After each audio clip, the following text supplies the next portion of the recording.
മാം ജീവിതമൊക്കെ സുഖമായിരിക്കുന്നു എന്ന് വിശ്വസിക്കുന്നു. സുഖാണ്. ഓക്കെ. ഹസ്ബൻഡ് മരിച്ചിട്ട് ഇപ്പൊ എത്ര കാലമായി? 8 കൊല്ലം. ചില വീടുകളിലൊക്കെ തന്നെ ചില സ്റ്റാറായ പുരുഷന്മാരുണ്ടാവും, ഭർത്താക്കന്മാർ. അവർ മരിച്ചു കഴിയുമ്പോൾ നമുക്ക് അവിടെ ഭയങ്കര വാക്വം, ഇത് കുറച്ചു കാലത്തേക്ക് ഫില്ല് ചെയ്യാൻ പറ്റത്തില്ല. അങ്ങനെ ഒരു അവസ്ഥ ഇല്ലായിരുന്നു തോന്നുന്നു. എനിക്ക് അങ്ങനെ ഒരു അവസ്ഥ ഉണ്ടായിട്ടില്ല. ഇല്ല, കാരണം എനിക്കൊന്ന് താങ്കളെ വളരെ എസ്റ്റാബ്ലിഷ് ചെയ്ത ഒരാളാണ്. അതുകൊണ്ടും ആവാം, എന്റെ മക്കളുടെ ഗുണവും കൊണ്ട് കൂടെയാണത്.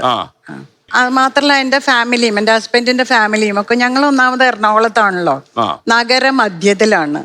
ആ നഗരത്തിലെ സമൂഹം എന്ന് പറഞ്ഞ ഒരു പ്രത്യേക തരത്തിലുള്ള സമൂഹമാണ്.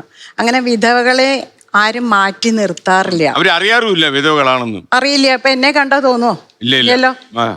അല്ല, എനിക്ക് തോന്നുന്നു. മാത്രമല്ല, ഈ ഒരു വാണിജ്യ നഗരമാണല്ലോ എറണാകുളം. അതെ. തിരുവനന്തപുരം ആണെങ്കിൽ കുറച്ചുകൂടെ ഒരു ക്ലറിക്കൽ സ്വഭാവമുള്ള നഗരമാണ്. അല്ല, ഇത് വാണിജ്യ നഗരം ആയതുകൊണ്ട് മാത്രമല്ല. ഇവിടുത്തെ ഒരു അലച്ചിലും ആൾത്തിരക്കും കൊണ്ടാണോ പലപ്പോഴും അറിയാതെ പോകുന്നത്? അല്ല, അവിടുത്തെ സമൂഹം അങ്ങനെയാണ്. ഞാൻ എറണാകുളം എന്ന് ഉദ്ദേശിക്കുമ്പോ ഈ മെട്രോ നഗരം അല്ല പറയണേ. പഴയ കോൺസെപ്റ്റിലുള്ള എറണാകുളം എന്ന് പറയണത് നമ്മുടെ ഷൺമുഖം റോഡ് മുതല് ഏതാണ്ട് ഈ കടവന്ത്ര അല്ലെങ്കിൽ കല്ലൂർ വരെയുള്ള ആ ഒരു അതാണ് ഞാൻ പറഞ്ഞത്. ഞങ്ങളുടെ ഇവിടെ പഴയ ഫാമിലീസ് ആണ്. അപ്പൊ ഈ ഒരു പ്രത്യേക ഭാഗത്തുള്ള ഒരു സമൂഹത്തിന്റെ പ്രത്യേക ആ ഒരു മനോഭാവം, അതായത് ഒരിക്കലും ഒരു സങ്കുചിത മനസ്കരല്ല ഇവിടെ ഉള്ളവർ, ഒരു കാലത്തും ഉണ്ടായിട്ടില്ല. ഇപ്പൊ എന്റെ ഭർത്താവ് മരിച്ചിട്ട് 3-ാം മാസം എൻ്റെ കുടുംബത്തിൽ, ഭർത്താവിൻ്റെ കുടുംബത്തിൽ ഒരു കല്യാണം വന്നു, ഒരു പെൺകുട്ടിയുടെ വിവാഹം വന്നു. ഞാൻ എത്ര പ്രാവശ്യം അവരോട് പറഞ്ഞു ഞാൻ വേദിയിലേക്ക് വരുന്നില്ല, ഞാൻ ഇവിടെ ഇരുന്നോളാം, നമ്മുടെ സമ്മതിച്ചില്ല.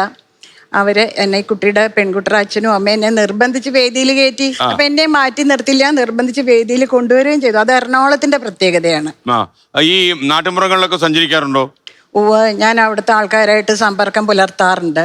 അപ്പൊ അവിടെ കുറച്ചൊരു ഈ സങ്കുചിത മനസ്കരായിട്ടുള്ള ആൾക്കാര്, അവർക്ക് പേടി കൊണ്ടാണ് കേട്ടോ, അത് പകുതിയും പേടി കൊണ്ടാണ്. ഈ വിധവ പേടിച്ചാൽ ബാക്കിയുള്ളവരെ എന്തു പറയും, സമൂഹത്തിലുള്ള മറ്റുള്ളവരെന്തു പറയും. വിധവകൾ തന്നെ പിന്നാക്കം മാറുന്ന പല സ്ഥലവും ഞാൻ കണ്ടിട്ടുണ്ട്. അവർ പിന്നാക്കം മാറിയേക്കും, പൊട്ട് തൊടില്ല, അങ്ങനെയൊക്കെ. വെള്ള വസ്ത്രമൊന്നും അതൊന്നും ഇല്ലെങ്കിലും ഈ പൊട്ട് തൊടാത്ത പല വിധവകൾ. ഒരുപാട് മാലയൊന്നും ഇടത്തില്ല. അതിപ്പോ ഞങ്ങളും ഇടണില്ലല്ലോ, ഒരെണ്ണമല്ലേ ഇടുന്നുള്ളൂ.